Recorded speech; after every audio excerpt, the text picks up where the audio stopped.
Imagine sitting by a cozy fire on a chilly evening, and I lean in to share this intriguing tale from ancient times. Picture the rugged mountains of Dacia, where the wind whispers through the pines, carrying the earthy scent of pine needles and distant campfires. There, a dedicated general named Aurelius Valerius Valens receives a sealed message that shifts the course of his life. It's from Emperor Licinius, offering a path to greater influence, yet laced with uncertainty. In just a few months, Valens steps into a role of immense responsibility, only to face profound challenges by the following spring. What might push someone to accept such a weighty position, aware of the risks involved? Could Valens have been simply a piece in a larger puzzle, or did he hold his own aspirations for shaping the world around him? This unfolds during a pivotal moment in Rome's history, as leaders like Constantine and Licinius navigated their shared rule, their decisions rippling through the empire. Valens' short time in the spotlight turns into a quiet chapter, touching on themes of hope, shifting alliances, and the careful balance of authority. Before we dive deeper into this overlooked story, if you're enjoying tales like this, consider giving it a thumbs up, joining the Legacy of Empires community, and turning on notifications to catch every new adventure from history's hidden corners.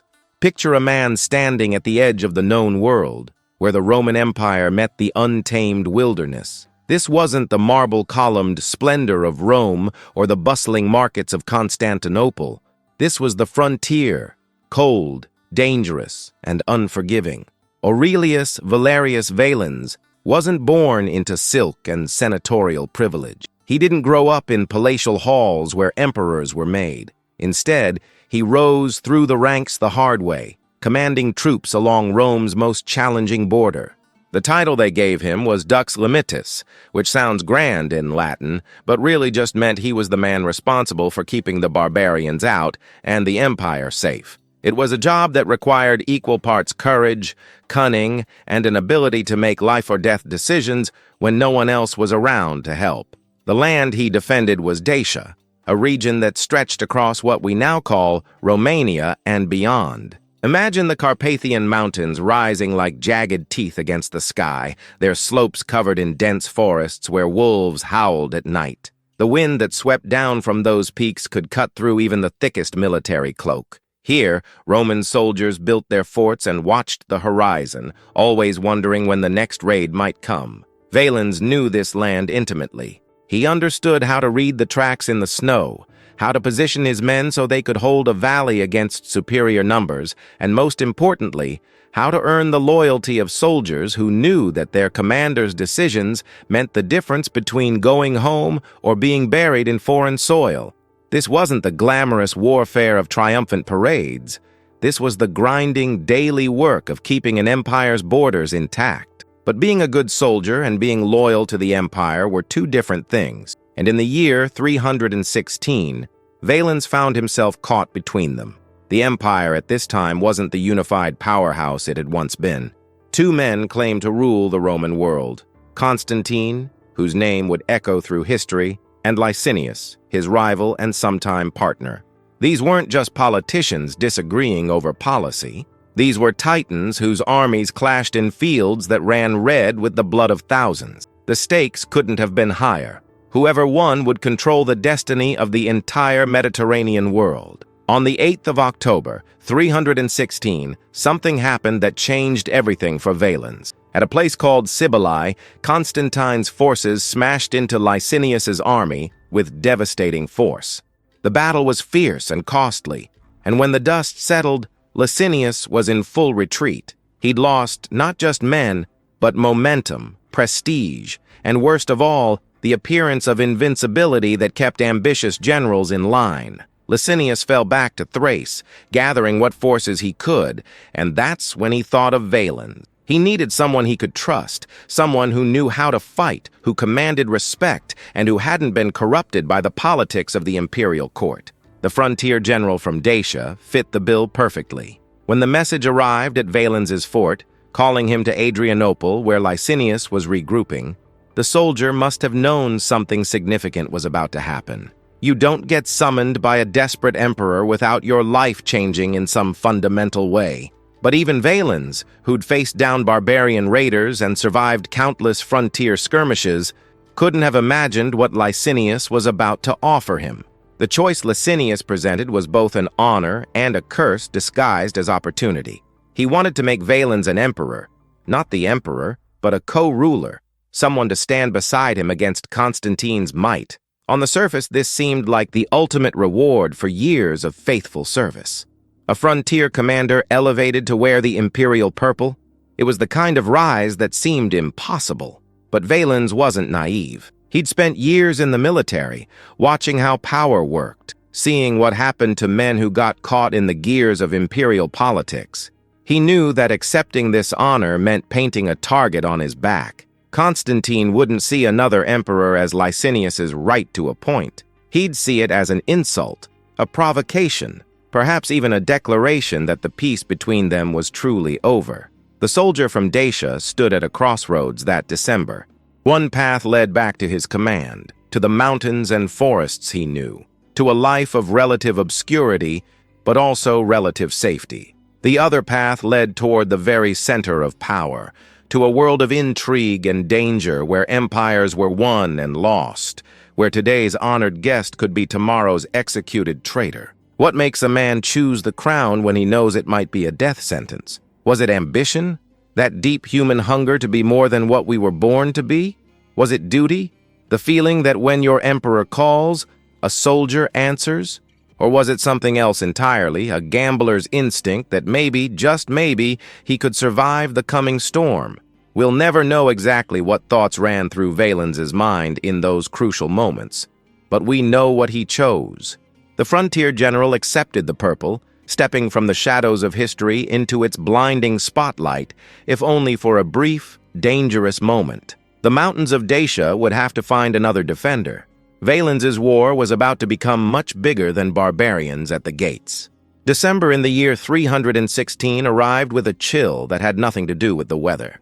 In Adrianople, a city that had seen its share of imperial drama, Licinius prepared to make a move that would either save his crumbling position or seal the fate of everyone involved. The ceremony itself was probably smaller than you might imagine. This wasn't Rome with its grand temples and cheering crowds of thousands. This was a makeshift court in a city that had become a military headquarters, surrounded by nervous soldiers who'd just survived a crushing defeat. When Licinius placed the imperial diadem on Valens's brow, the weight of that crown wasn't just from the gold and jewels, it was the weight of impossible expectations and deadly consequences. Think about what was running through Valens's mind as that circlet settled on his head.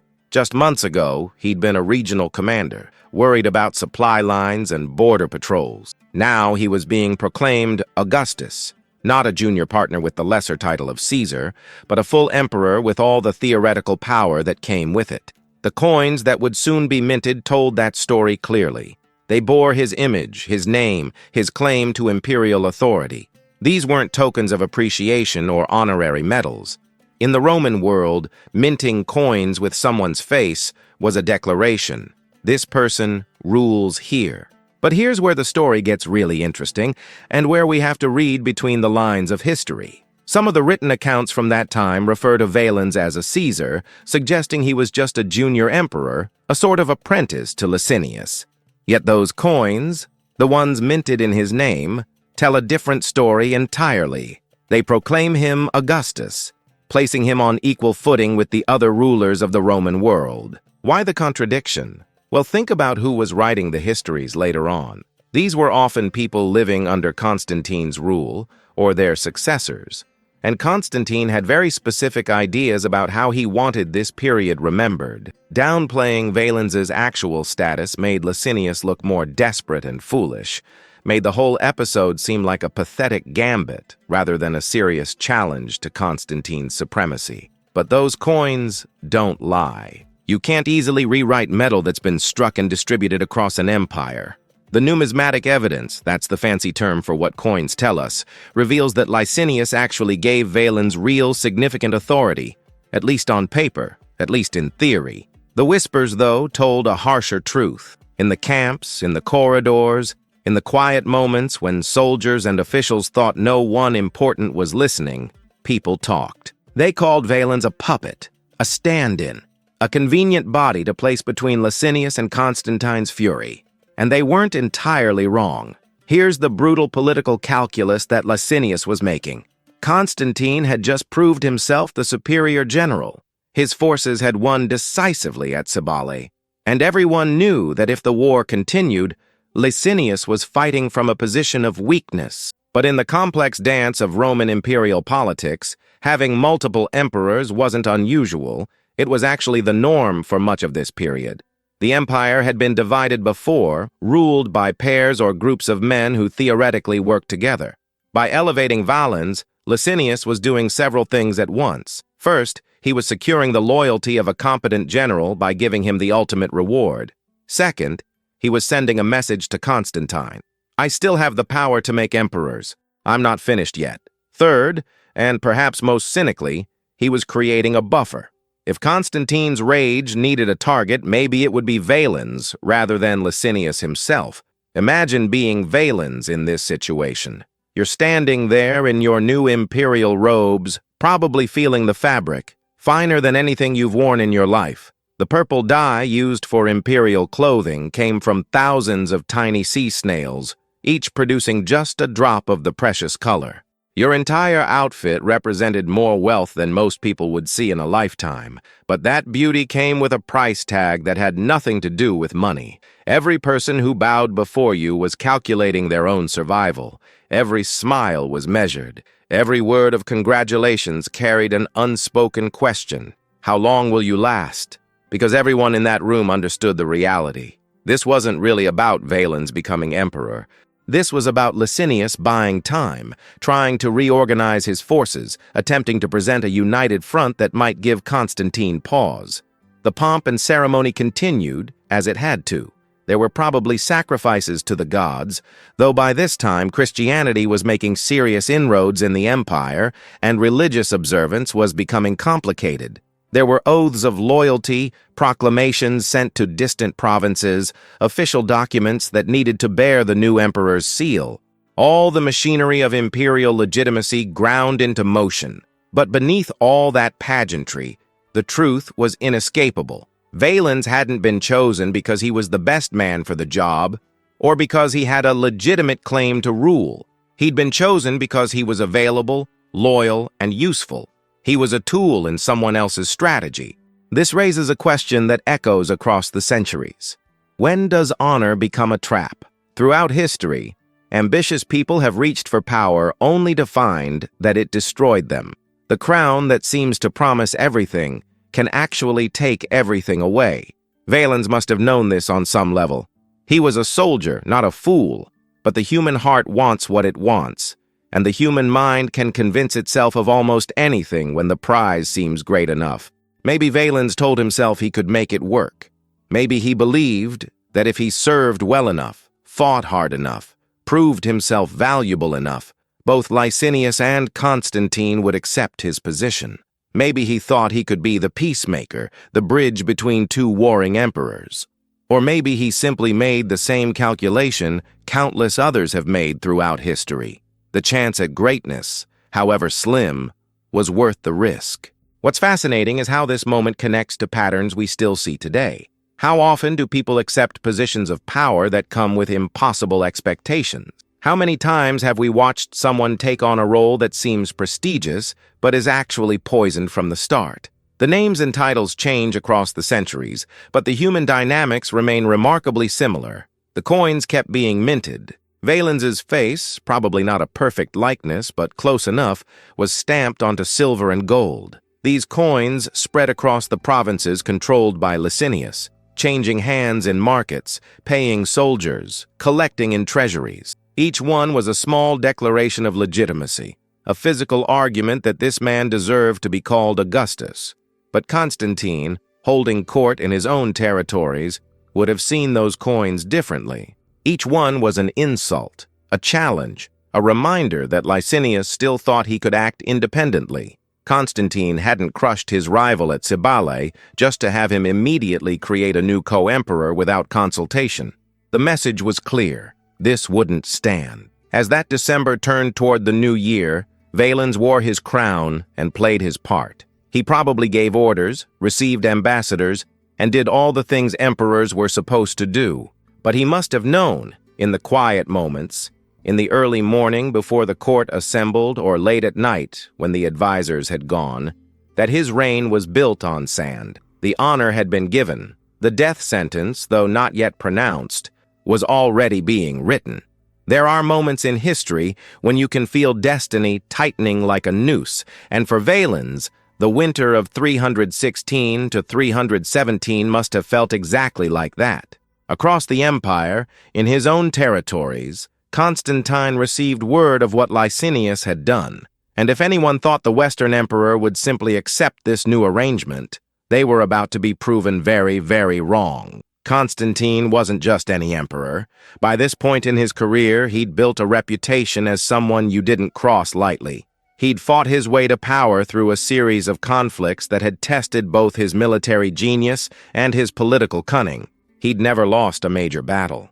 That record wasn't just a point of pride, it was the foundation of his authority. Every soldier in his army believed their commander was blessed by the gods, or by the Christian God that Constantine was increasingly favoring. When men believe their leader is invincible, they fight differently. They fight harder. Now imagine Constantine's reaction when messengers arrived bearing those coins with Valens's face stamped on them. Picture him turning one over in his hands, feeling the weight of it, reading the inscription that proclaimed this frontier general, someone he'd probably never even met, as Augustus, as his equal. The audacity of it must have been breathtaking. But more than audacity, it was an insult. Constantine and Licinius had a complicated relationship. They'd been allies, brothers-in-law through marriage, partners in ruling the Roman world. They'd divided the empire between them with treaties and agreements, each respecting the other's sphere of influence. That arrangement had been fraying for years, tensions building, but there were still protocols, still diplomatic courtesies that were supposed to be observed. Creating a new emperor without consultation, that shattered whatever remained of their partnership. It was Licinius saying, in the clearest possible terms, that he no longer considered Constantine's opinion relevant, that he would do as he pleased in his own territory, that the balance of power they'd maintained was finished. For Constantine, this couldn't stand, not just because of wounded pride, though that certainly played a part, but because accepting Valens's elevation meant accepting that Licinius could act unilaterally. Today it was making a co-emperor. Tomorrow it might be marching armies into Constantine's provinces. The line had to be drawn somewhere, and Constantine decided it would be drawn here now, over the head of a man from Dacia who'd probably never wanted any of this in the first place. Meanwhile, at Adrianople, Valens found himself in an impossible position. The city had become a fortress, filled with the remnants of Licinius's army and whatever reinforcements could be gathered. Soldiers drilled in the fields outside the walls. Blacksmiths worked their forges day and night, repairing armor and sharpening weapons. The smell of leather and metal, of horses and men preparing for conflict, would have filled the air. Everyone knew what was coming. Here's what made Valens's situation so tragically absurd. He was called emperor, but what did he actually rule? He had no provinces of his own, no independent power base, no loyal governors who answered to him alone. Everything he had came through Licinius. He was an emperor in title, but in practice, he was still that frontier general, still dependent on someone else's authority and resources. Think about the soldiers who now theoretically served him. These men had just been beaten at Cybele. They'd seen their formations broken, watched friends fall, felt the terror of Constantine's forces coming at them like an unstoppable wave. Now they were being asked to regroup and fight again, and their morale couldn't have been high. They looked at Valens, this new emperor who'd appeared out of nowhere, and they must have wondered, is this man going to lead us to victory? Or is he just another piece in a game we don't understand? Valens himself probably wondered the same thing. He'd been a good commander on the frontier, where the challenges were clear and the objectives straightforward. But this was empire-level politics and warfare, where a single miscalculation could cost thousands of lives and reshape the entire Mediterranean world. He was outmatched not by lack of courage or even lack of skill, but by circumstances that had spun far beyond anyone's control. The shadow of Constantine loomed over everything. Scouts brought reports of his movements, his preparations. Intelligence suggested he was gathering forces for another campaign. Every piece of news made it clearer that the conflict at Cibalae hadn't resolved anything. It had only been the opening act of a much larger drama. And here's where we have to pause and consider the human element of all this. Valens was a real person with hopes and fears, with people he cared about, with dreams of what his life might become. He'd probably imagined dying in battle someday. Most soldiers of that era did. But this must have felt different. This wasn't facing barbarians in a frontier skirmish, where your death would be just another casualty in an endless war. This was standing at the center of imperial politics, where your fate would be debated by emperors and remembered by historians. What would you have done in his position? It's easy for us, looking back across more than 1,700 years, to see the trap he was in. But when you're living through it, when you're the one wearing the crown and making the decisions, everything feels different. Maybe you convince yourself there's a way out. Maybe you think you can negotiate, can prove your value, can somehow thread the needle between Licinius's needs and Constantine's anger.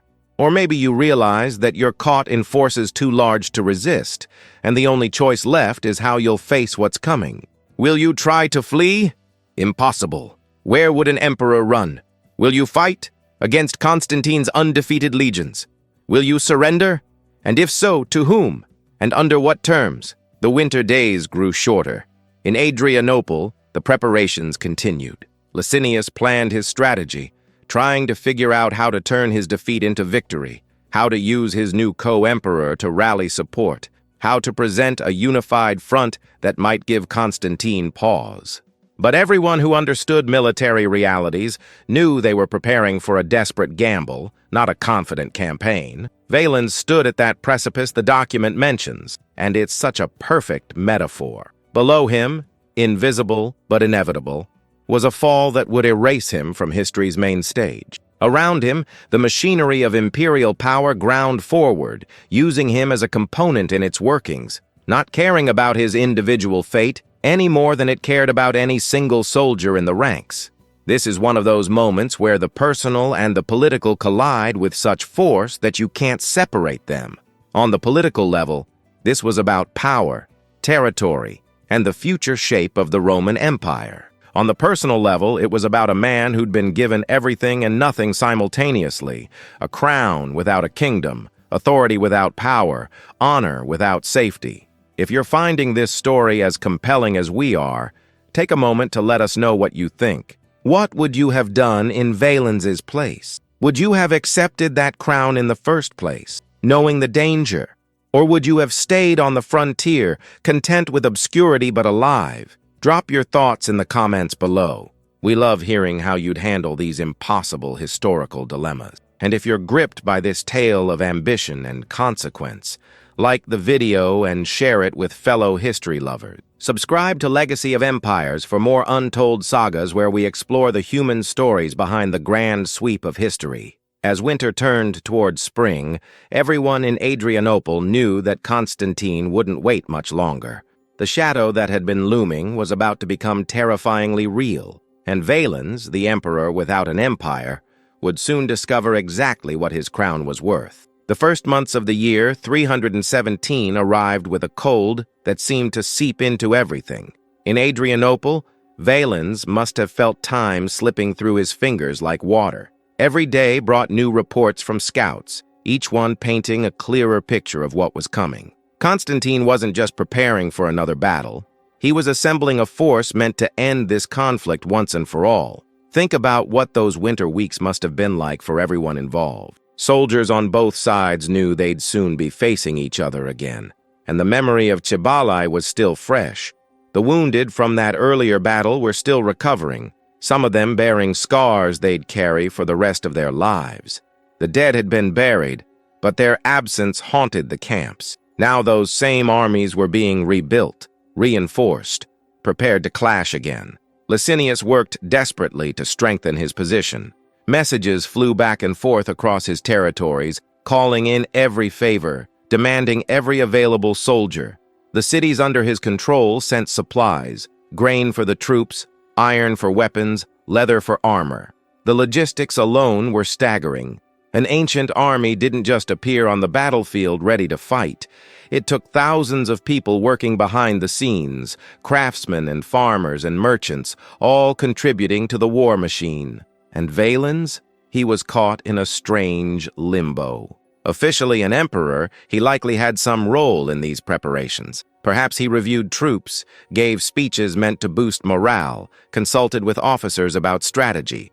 But how much real authority did he wield? When critical decisions needed to be made, was he in the room, or was Licinius handling everything while his co-emperor stood as a symbol, a figurehead meant to project strength that didn't truly exist? The human dynamics of this situation are fascinating when you really think about them. Imagine being a soldier in Licinius's army, looking at these two emperors. You have Licinius, who's been ruling for years, who's familiar, whose authority you understand. Then you have Valens, this newcomer who appeared just a few months ago, whose elevation to imperial status still feels sudden and strange. Who do you really follow? Whose orders carry more weight in your heart? As winter turned toward early spring, the inevitable could no longer be delayed. Constantine's forces were on the move. The place they would meet has come down to us through history with a name that sounds almost poetic in its simplicity. Campus Ardiensis. In English, we might call it the Ardean Field. It was somewhere in the region between where Licinius had established his position and where Constantine's territories began. The exact location is now lost to time, one of those details that didn't seem important enough for ancient writers to preserve with precision. Picture that march to the battlefield. Thousands upon thousands of men moving across the landscape, their columns stretching for miles. The sound would have been immense, the tramping of feet, the creak of wagon wheels, the jingling of equipment, the occasional bark of orders from officers keeping formations tight. At night, they'd make camp, and you'd see countless fires dotting the darkness, each one surrounded by soldiers trying to warm themselves and cook whatever food they had. Some of these men were veterans who'd fought in multiple battles, who'd seen enough warfare to know exactly what horrors awaited them. Others were younger, perhaps fighting in their first major engagement, trying to appear brave while their stomachs churned with nervousness. Officers moved among them, checking readiness, offering encouragement, making sure everyone understood their role in the battle plan. What was Valens thinking during those final days before the battle? Did he ride at the front of the army with Licinius, presenting a unified face to the troops? Did they discuss strategy late into the night, planning how they might counter Constantine's tactics? Or was Valens already beginning to realize how little control he actually had over his own fate? The day of the battle arrived in March. Spring was just beginning to touch the land, but the ground was still cold, still hard from winter. The armies positioned themselves, and for a moment, maybe just minutes, maybe an hour, they faced each other across that field. Thousands of men on each side, arranged in their formations, standards flying, commanders giving final instructions. Try to imagine what that moment was like. The tension before a battle is something historians struggle to convey. It's not just fear, though there's plenty of that. It's also anticipation, determination, a strange mix of wanting it to start so the waiting will end and dreading what's about to happen. Experienced soldiers check their equipment one more time, adjust their grip on their weapons, exchange glances with the men beside them, the ones they'll rely on to watch their backs in the chaos to come. Then the fighting began. Ancient battles weren't like modern warfare. There were no guns, no artillery barrages from miles away. This was close combat, brutal and exhausting. Lines of infantry crashed into each other, shields slamming together, swords finding gaps in armor. The noise must have been overwhelming, the clash of metal on metal, the screams of wounded men, the shouts of officers trying to direct their units amidst the chaos. Constantine's forces were battle-hardened and confident. They'd already beaten this enemy once at Cibalae, and they believed their commander had never lost a major engagement. That belief mattered enormously. When soldiers think they're on the winning side, when they trust their leadership absolutely, they fight with an intensity that's hard to overcome. Licinius's troops, by contrast, were still recovering psychologically from their earlier defeat. No matter how much they'd trained, no matter what speeches they'd heard, they knew they were facing an army that had already beaten them. That knowledge works on a person's mind, creates doubt that's hard to shake. The battle raged across that field, and as the hours passed, the outcome became increasingly clear. Constantine's forces were winning. Slowly, inevitably, Licinius's formations began to break. Units that had held their ground started to fall back. Officers shouted orders trying to maintain cohesion, but once a retreat begins, it's incredibly difficult to stop. The field that would be remembered as Campus Ardiensis became a scene of devastation. The ground was churned up by thousands of feet, stained with blood, littered with broken weapons and fallen soldiers. The wounded cried out for help, for water, for someone to end their pain. The sounds of battle, so overwhelming during the fighting, gradually gave way to different noises. The moans of the injured, the calls of survivors searching for friends, the harsh breathing of exhausted men who'd somehow made it through alive. Licinius himself survived the battle, but his army was shattered. This wasn't a close fight or a tactical withdrawal. This was a decisive defeat. The man who'd been ruling a significant portion of the Roman Empire now found himself with a broken force and almost no options left. What happened next reveals something profound about power and how it really works in moments of crisis. When Constantine's representatives came to discuss terms, they didn't approach Licinius as an equal negotiating a peace between rivals. They approached him as the victor dictating terms to the defeated, and those terms, when they were finally made clear, must have hit everyone like a physical blow. Constantine would allow Licinius to survive. He wouldn't kill his former partner, his brother-in-law, his rival of so many years, not yet at least. But there was a price for this mercy, and that price had a name: Valens. The man who'd been made emperor just a few months earlier, who'd worn the purple and seen his face on coins, who'd stood before armies and given orders, he would have to die. Not might die, not could be spared if he behaved, had to die. It was non-negotiable. Constantine wanted the world to understand that you didn't create emperors without his permission. You didn't challenge his authority and expect to survive. Think about Licinius receiving these terms. He'd elevated Valens precisely to have another leader, another source of legitimacy, another pillar supporting his position. Now Constantine was demanding that pillar be torn down, and Licinius had to choose: save himself or save the man he'd made emperor. It wasn't really a choice at all. The formal agreement was reached on the first day of March in the year 317. Historians have preserved that date because it marked such a significant moment. The two emperors, Constantine and Licinius, reached an accord. Territories would be adjusted, new arrangements would be made for how the empire would be governed. But underlying everything, spoken or unspoken, was the understanding that Valens was finished. For Valens himself, these must have been the most surreal days imaginable. He'd gone from frontier commander to emperor to condemned man in less time than it takes some people to plan a wedding. The crown he'd accepted in December was being torn from his head in March.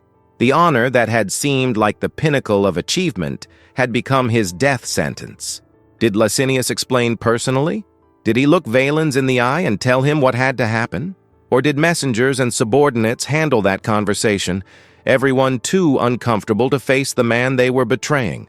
We don't know these details, and maybe that's telling in itself. Sometimes the most painful moments in history are the ones that don't get recorded, because the people involved wanted to forget them ever happened. The battle at Campus Ardiensis had lasted perhaps a day. The negotiations that followed might have taken a few more days, but the consequences would echo for the rest of Valens's very short remaining life, and, in a different way, for the rest of Roman history. Because this moment established something important. Constantine was willing to demand blood as the price of peace, and his rivals were willing to pay it. The field where so many had fallen would eventually return to whatever it had been before, farmland, perhaps, or pasture. The blood would wash away with the rains, the broken weapons would rust and disappear into the soil. Nature has a way of healing over the scars of human conflict, but the memory of what happened there, the brutal calculation that traded one man's life for a temporary peace between emperors, that memory would persist. As the armies began to disperse, as messengers carried news of the agreement across the empire, everyone understood that something fundamental had shifted. The balance of power that had existed between Constantine and Licinius was gone. Constantine had won not just a battle, but a psychological victory. He'd proved he could dictate terms, could decide who lived and who died, could break the man Licinius had just elevated to imperial status. And Valens? He was still alive as these negotiations concluded, still breathing, still walking around. But in every way that mattered, his story was already over. The execution hadn't happened yet, but the sentence had been passed. He was a dead man who just hadn't stopped moving yet. The tragedy of it is almost overwhelming when you really sit with it.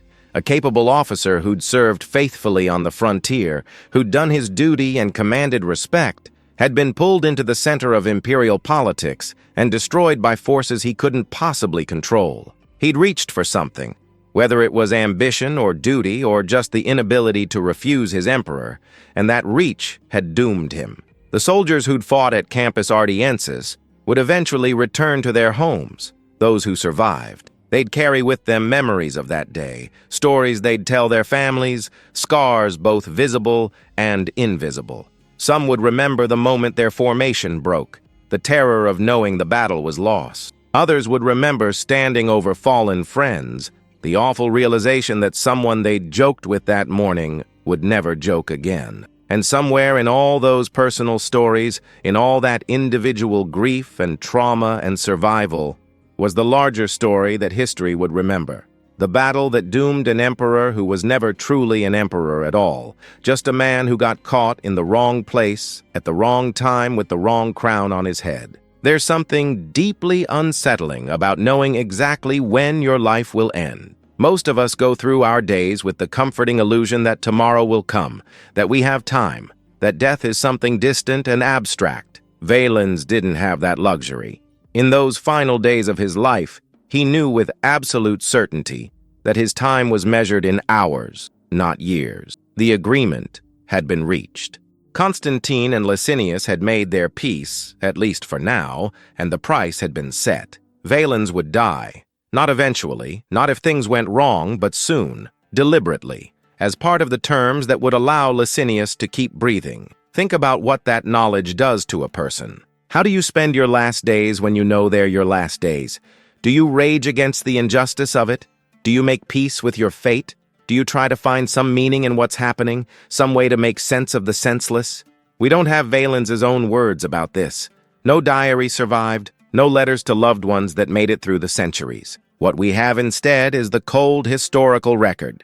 The man who was made emperor in December of 316 was dead by early 317. The exact details of his final moments are lost to time, but the outline of what happened tells a story that's both personal and universal. Licinius had to be the one to carry out Constantine's demand. That was part of the point, really. Constantine wasn't just eliminating a rival, he was forcing Licinius to eliminate that rival himself. It was a demonstration of power, a way of showing who was really in control. Licinius could keep his own life and position, but only by proving his submission, by doing exactly what Constantine demanded, no matter how it felt. Imagine being Licinius in that moment. This was a man he'd elevated, someone he'd chosen, someone who'd accepted imperial status because Licinius himself had offered it. However cynical that offer might have been, however much it was about political calculation rather than genuine respect, there was still a human connection there. They'd sat together in councils, made decisions together, shared the burden of leading an army. And now Licinius had to order his death. Did they speak one final time? Did Licinius try to explain, to justify what was about to happen? Or did he avoid Valens entirely, unable to face the man he was sacrificing? The silence in the historical record on this point feels heavy with unspoken pain. The stripping of Valens's title wasn't just a formality, it was a ritual humiliation. Everything that had been given to him was now taken away. The imperial robes, the symbols of authority, the respect that came with the position, all of it removed piece by piece. It was as if those few months as emperor were being erased, declared invalid, turned into something that never should have happened. Some accounts suggest he was brought before Constantine's court. Picture that scene if you can. A man who'd been proclaimed Augustus, whose face had been on coins, who'd been addressed with all the ceremony and reverence due an emperor, now standing stripped of everything that made him special. Around him would have been Constantine's people, soldiers, officials, courtiers, all watching this spectacle of defeat. The psychology of such moments is fascinating and terrible. Everyone in that room would have understood what they were witnessing, a message being sent. This could happen to anyone who challenged Constantine's authority. This could happen to anyone who accepted a position that Constantine hadn't approved. The lesson wasn't just for Valens, it was for every ambitious person in the empire, every general who might think about reaching for more power, every official who might consider backing a rival. Valens stood there as a broken man. But what does broken really mean? We use that word so casually, but try to imagine the reality of it. Everything he'd worked for his entire life had led to this moment. All those years on the frontier, all those battles fought and won, all that service to the empire, it had brought him here to this room, facing his end. Was he afraid? Almost certainly. Fear is the most human of responses, and there's no shame in it. Was he angry? Probably. The injustice of his situation was overwhelming. He'd been used as a piece in someone else's game, elevated and then discarded when convenient. Was he resigned? Perhaps. Sometimes, when the inevitable becomes clear enough, a strange calm settles in. You stop fighting what you can't change and simply try to face it with whatever dignity you can muster. The actual execution happened quickly. The historical sources don't dwell on the mechanics of it, and maybe that's a mercy in its own way. Some deaths in history are described in excruciating detail, every moment preserved for posterity. Valens's death is noted almost as an afterthought. It happened. It was done. Move on to the next chapter of the story. But that brevity in the historical record shouldn't fool us into thinking it was meaningless or easy. Every death matters to the person dying.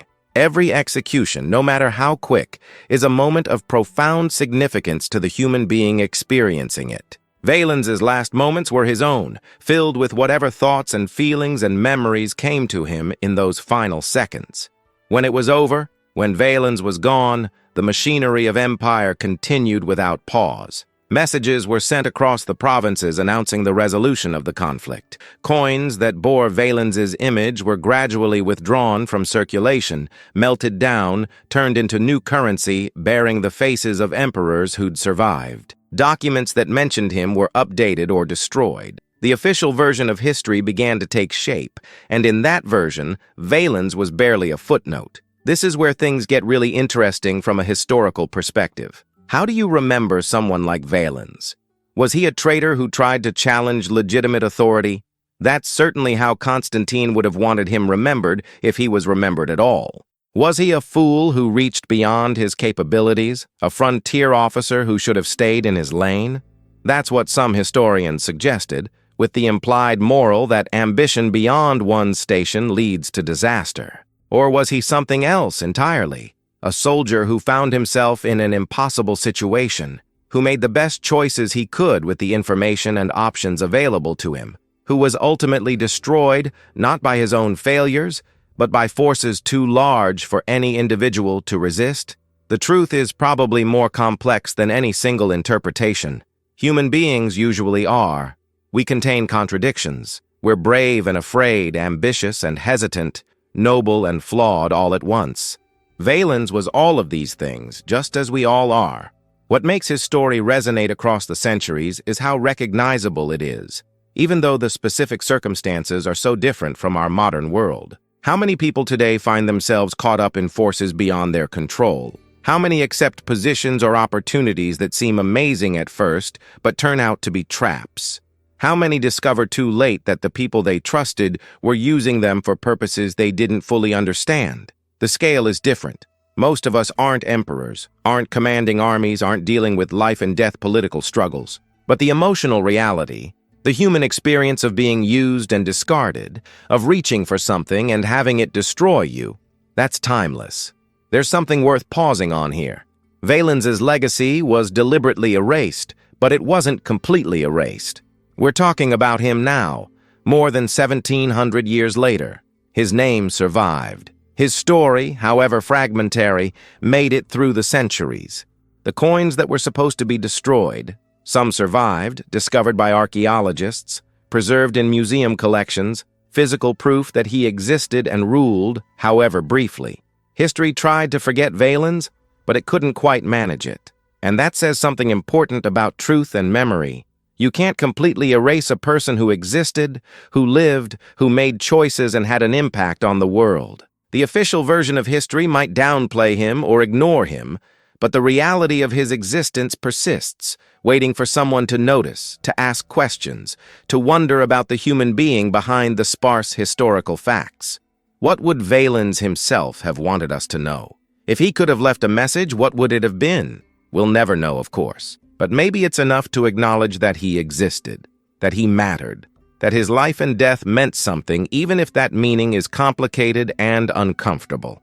The question posed at the beginning of this chapter remains. Was he a traitor, a fool, or a soldier who dared to reach too high? Perhaps he was none of these, or all of these, or something we don't have a simple word for. He was a human being who lived in extraordinary times, who was given an extraordinary opportunity that came with an extraordinary cost, and who paid that cost in full. His reign lasted mere months, from December to March. That's all the time he had. Hundreds of Roman emperors ruled for years, even decades. Some left behind massive building projects, reformed laws, reshaped society. Valens left behind almost nothing except a few coins and a cautionary tale, but maybe that's enough. Maybe there's value in remembering the people who didn't succeed, who didn't reshape the world, who were simply caught up in events and did their best before being swept away. Their stories remind us that history isn't just made by the winners and the famous. It's made by everyone, including those who lost, who failed, who disappeared from the main narrative, but were no less real for all that. Valens died. His title was stripped, his memory was attacked, his brief moment of power was erased as thoroughly as possible. But he lived. He commanded soldiers who respected him. He walked the mountains of Dacia and knew the weight of responsibility. He wore the imperial purple, however briefly, and experienced what it meant to stand at the center of the world's greatest empire. And then, it was over. Swift, as the document says. Final. Complete. One more person used up by history's endless appetite for ambition and power and conflict. One more name added to the long list of those who reached for something and found that what they grasped was not salvation, but doom, the execution of a pawn. That's how his death is sometimes described, and there's a cold accuracy to the metaphor.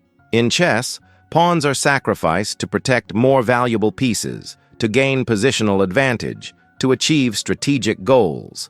They're expendable by design. But every pawn is a piece with its own position on the board, its own potential, its own moment-to-moment reality of being exactly where it is. Valens was that pawn, sacrificed for someone else's strategy. But he was also a man who'd lived for decades before that final moment, who had experiences and relationships and dreams that had nothing to do with imperial politics. He was someone's son, perhaps someone's friend, maybe someone's commander who was mourned by soldiers who'd served under him. All of that ended on a day in early 317. Ended because two other men decided his death was the price of their temporary peace. And the world moved on, as it always does, leaving behind only fragments of memory and the question we're still asking centuries later. Who was this man, really, and what did his brief, tragic story mean? When you walk through the grand museums of Rome today, past the towering marble statues of Constantine and the carefully preserved busts of famous emperors, you won't find Valens looking back at you. There's no monument bearing his name, no temple ruins dedicated to his memory, no grand arch commemorating his reign. It's as if the earth itself conspired to swallow his story whole. But here's the thing about history.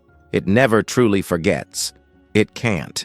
Because even when we try to erase someone, even when we melt down their coins and scratch their names from official records, traces remain. And those traces, however faint, tell us something profound about the world they lived in, and surprisingly, about our own. Valens disappeared from history so completely that for centuries, scholars debated whether he'd even existed at all. Some thought he might be a myth, a confused merging of other historical figures, a name that appeared in ancient texts by mistake. It wasn't until archaeologists started finding those coins, those beautiful damning pieces of silver and gold with his face stamped on them, that we knew for certain this man was real. He lived, he ruled, and then he was gone. Think about what that means for a moment. Imagine achieving something so significant that your face appears on the currency of one of history's greatest empires. That's not a small accomplishment. That's the kind of recognition most people could only dream about. And yet, within a generation, within the span of time it takes for grandparents to tell stories to grandchildren, Valens had been forgotten so thoroughly that even his existence became questionable. This erasure wasn't accidental. It was deliberate, methodical, and brutally effective. Constantine wanted Valens gone not just from life, but from memory itself. In the ancient world, they called this damnatio memoriae, the condemnation of memory. It was a fate considered worse than death because it attacked the very essence of a person's existence. You weren't just killed, you were unmade, turned into a non-person, someone who should never have been. But why go to such extreme lengths? Why wasn't it enough to simply execute Valens and move on?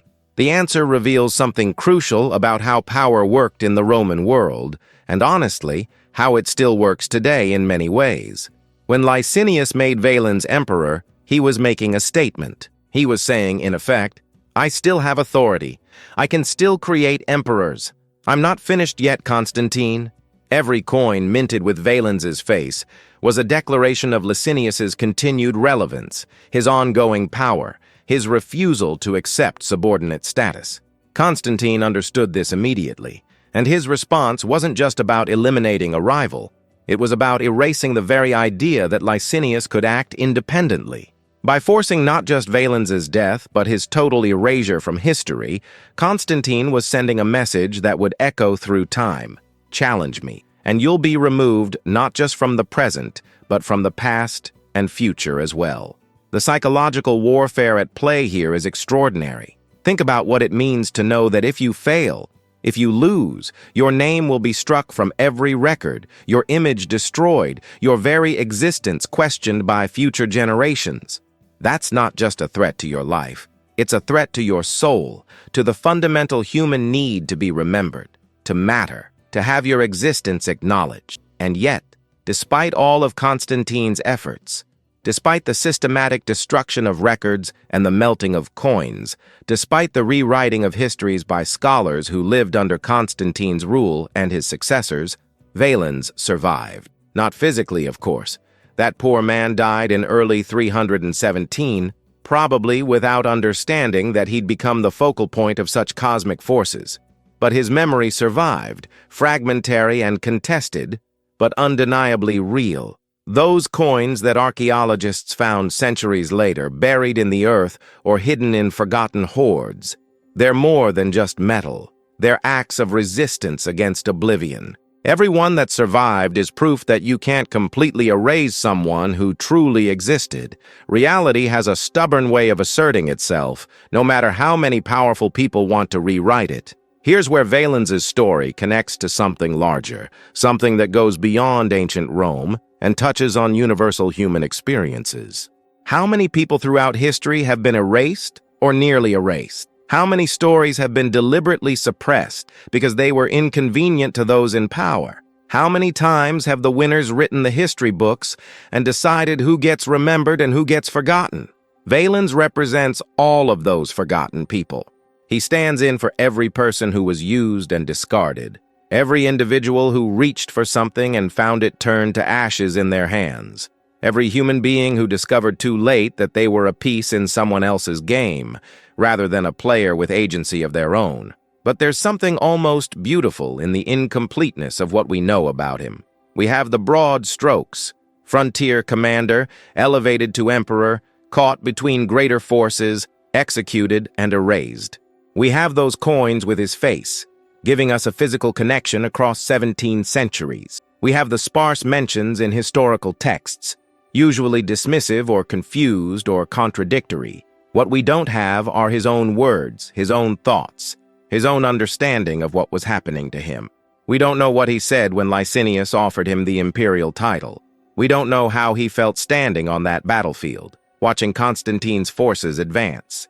We don't know his final words or thoughts before his execution, and maybe there's something appropriate about that. Because Valens' story isn't really about Valens the individual. It's about what happens to individuals when they get caught in the machinery of empire, when they become symbols rather than people, when their personal stories get swallowed by larger historical narratives. The Tetrarchy, that system of multiple emperors ruling simultaneously that Rome experimented with during this period, was supposed to bring stability. The theory was elegant. Divide the enormous burden of ruling the empire among several capable men, let them work together, and everyone benefits. In practice, it became a nightmare of competing ambitions, backstabbing alliances, and civil wars that tore the empire apart. Valens' brief reign and swift death perfectly encapsulate why the Tetrarchy ultimately failed. Power, it turns out, doesn't divide neatly. You can't really share supreme authority because there's always going to be a moment when interests conflict, when someone has to make the final decision, when one person's vision clashes with another's. And when that happens, when the carefully balanced system starts to crack, people like Valens get crushed in the collapse. His fate reveals what the official histories tried to hide. That power in this period was absolutely chaotic. Emperors were being made and unmade constantly. Civil wars erupted with terrifying regularity. Loyalty was a commodity that changed value by the day. The grand narrative of Roman history, the one we often get in textbooks, smooths over this chaos, focuses on the winners like Constantine, and presents everything as more orderly than it actually was. But Valens, precisely because he was so thoroughly erased, precisely because he doesn't fit neatly into the triumphant narratives, shows us the reality. He shows us that this was a time of tremendous uncertainty, where even being made emperor offered no security, where today's honor could become tomorrow's death sentence, where the highest peak in society was also the most dangerous place to stand. There's a modern parallel worth considering. How many people today pursue positions of power or prestige without fully understanding the price? How often do we see someone achieve what looks like success from the outside, only to discover they've trapped themselves in something they can't control? How frequently do ambitious people find that what they've reached for has sharp edges that cut deep? Valens' story is ancient, but the emotional truth of it is timeless. That mixture of ambition and fear, of honor and trap, of reaching for something magnificent and finding your hands full of thorns, that's as relevant now as it was in the 4th century. And here's what makes his erasure so poignant. Constantine succeeded in removing Valens from the immediate historical memory, but he failed in the long term. We're talking about Valens right now. His name has survived. His story, however fragmented, has made it across 1,700 years. The attempt to unmake him didn't quite work. This tells us something hopeful, actually. It suggests that truth has a way of persisting, even when powerful forces try to suppress it. It means that the people who seem forgotten might not be as gone as we think. It reminds us that history isn't fixed. It's constantly being rediscovered, re-examined, and rewritten as new evidence emerges and new perspectives develop. Those archaeologists who found Valens' coins weren't just discovering ancient currency, they were rescuing someone from oblivion. They were giving voice to a person who'd been silenced, bringing back a story that powerful people wanted erased. That's the power of historical research.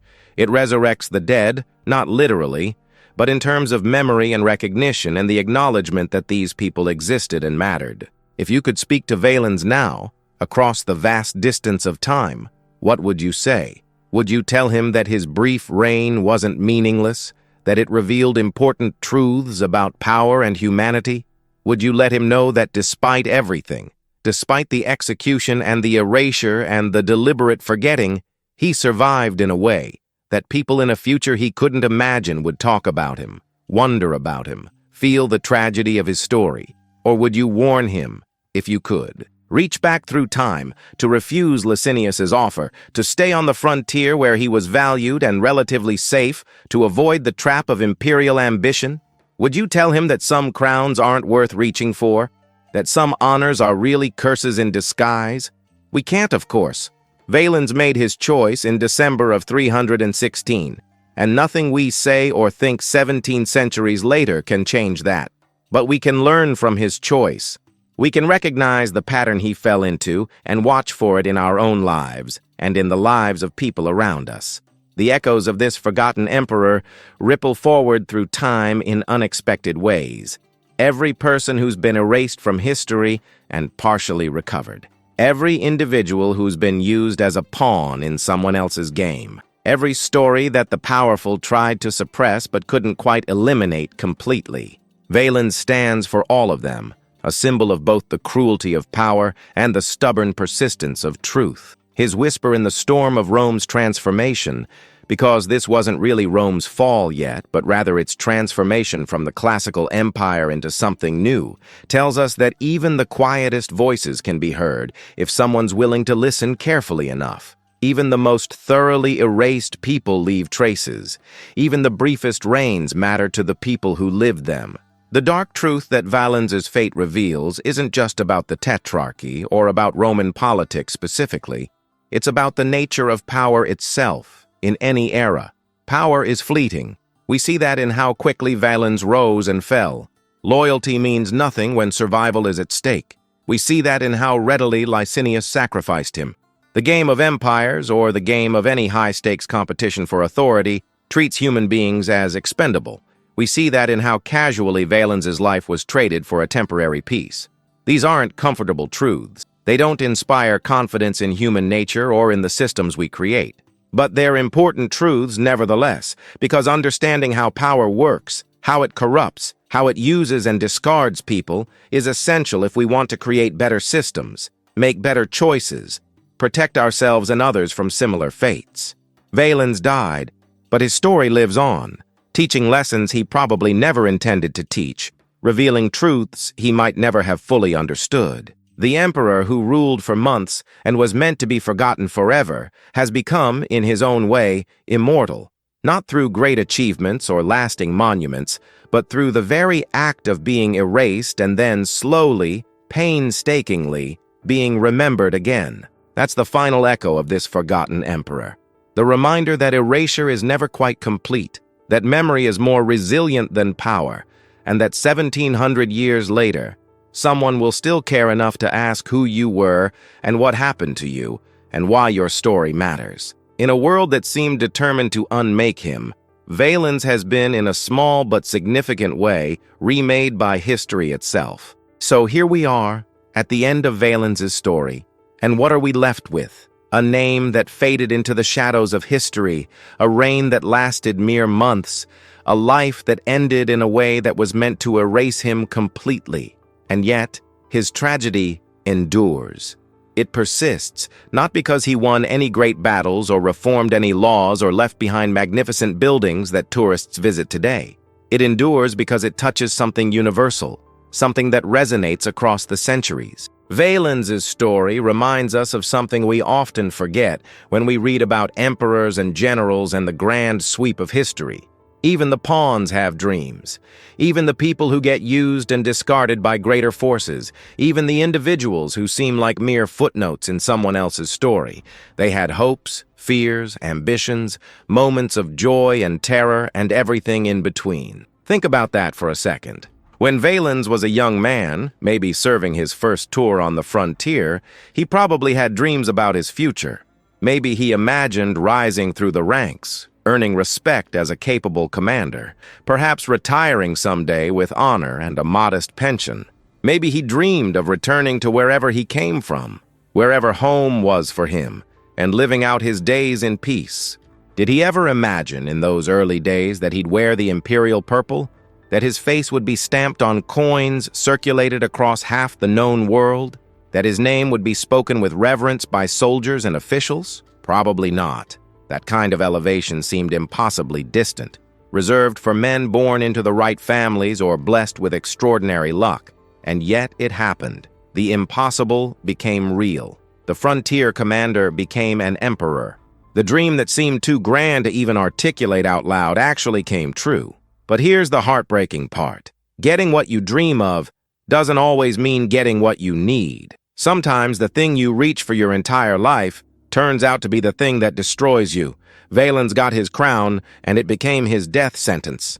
He achieved a status that most men could only fantasize about, and it lasted just long enough for him to understand how dangerous it was before everything came crashing down. This is what makes his story so deeply human. It's not about the grand politics or the military campaigns or the intricate details of 4th century Roman administration.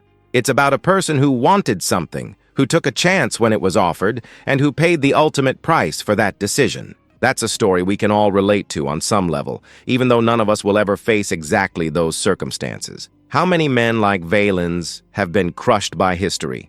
How many people have reached for something and found their hands full of thorns instead of roses? The honest answer is countless thousands. Millions, probably. If you count everyone across all the centuries and all the cultures and all the different ways that power and ambition can destroy people. Their ambitions, their fears, their private thoughts and desperate hopes. Most of those are lost to time. We don't have diaries from the vast majority of people who lived in the ancient world. We don't have letters where they poured out their hearts, explained their choices, tried to make sense of the chaos surrounding them. What we have instead are the cold facts. This person lived, they did these things, they died. The emotional reality, the human experience behind those facts, is usually gone forever. But maybe that makes the few fragments we do have even more precious. Every time we find evidence of someone like Valens, every time we can piece together even a partial story of their life, we're rescuing something valuable from oblivion.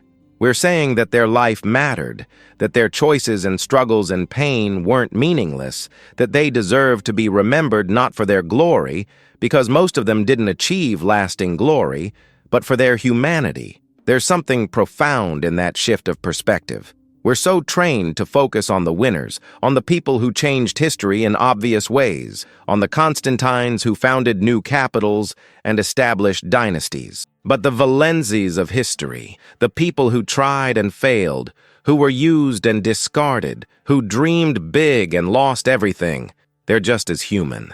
Their stories matter just as much, maybe even more, because they remind us that history isn't just made by titans. It's made by regular people who found themselves in extraordinary circumstances and did their best, even when their best wasn't enough. Valens had fears, just like we do. When he stood in that room accepting Licinius's offer of the imperial title, he must have felt that mixture of exhilaration and terror that comes with life-changing decisions. His heart probably pounded. His mouth probably went dry. He probably wondered if he was making the right choice, if he could handle what was being asked of him, if this honor would turn out to be a blessing or a curse. He had the same fundamental human uncertainty we all face when confronting the unknown. The scale was different. Most of us aren't deciding whether to become co-emperor of Rome, but the emotional experience was the same. That's what makes his story so powerful. Strip away the imperial robes and the ancient setting, and you have a person facing a choice that could define or destroy their life, trying to navigate between ambition and wisdom, between seizing opportunity and recognizing danger. And when it all fell apart, when Constantine demanded his life and Licinius agreed to sacrifice him, Valens experienced something we can all understand: betrayal. The person who'd elevated him, who'd given him everything, was now taking it all away. The position that had seemed like the pinnacle of achievement was revealed as a trap. The future that had looked so promising was suddenly gone, replaced by the certainty of death. How do you process that kind of reversal? How do you make sense of going from emperor to condemned man in a matter of weeks?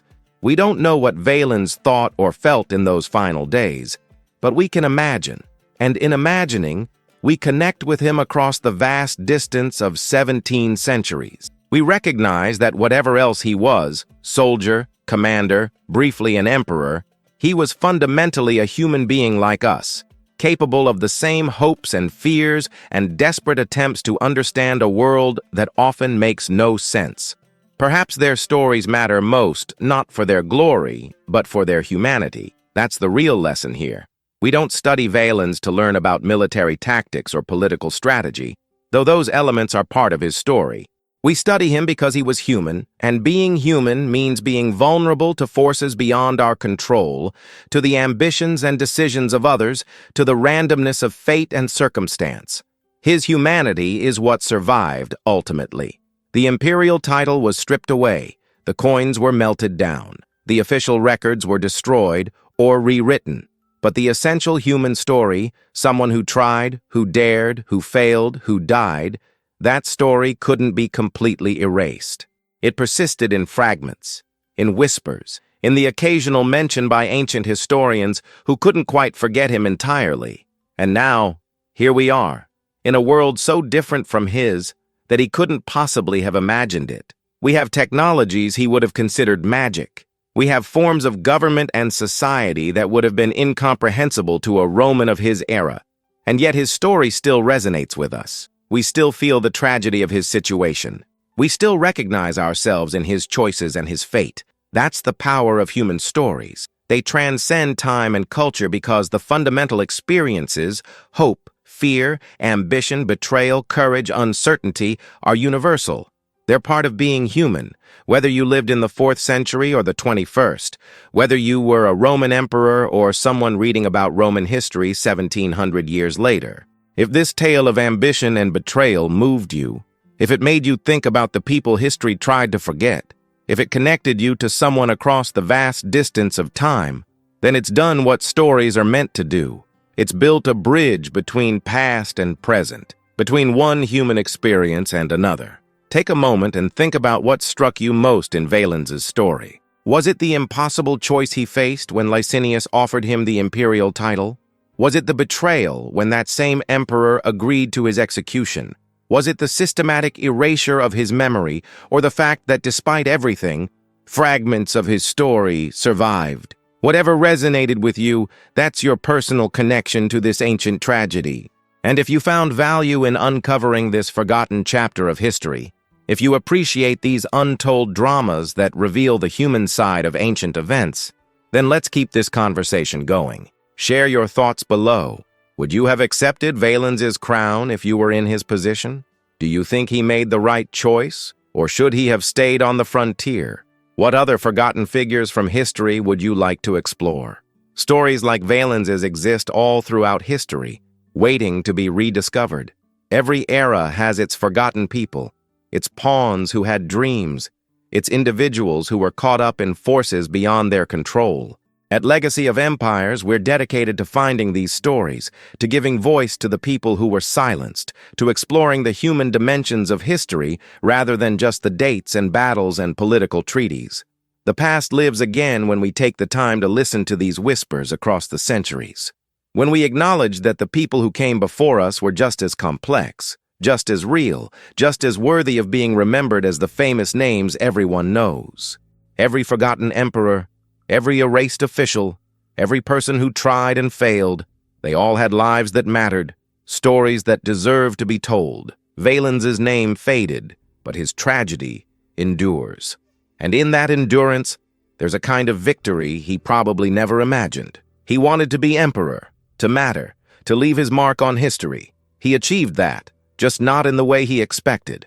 Not through great achievements or lasting monuments, but through the very fact of his failure, his erasure, his brief and tragic moment in the spotlight. He matters because he was human, because he tried, because even though everything went wrong, even though he was used and betrayed and erased, the essential truth of his existence couldn't be completely destroyed. And that's something worth remembering, worth celebrating even, in a strange way. So here's to Valens, the forgotten emperor. Here's to all the people history tried to erase but couldn't quite manage. Here's to the pawns who had dreams, the underdogs who took their chance, the individuals who dared to reach for something even when the odds were against them. Their stories matter.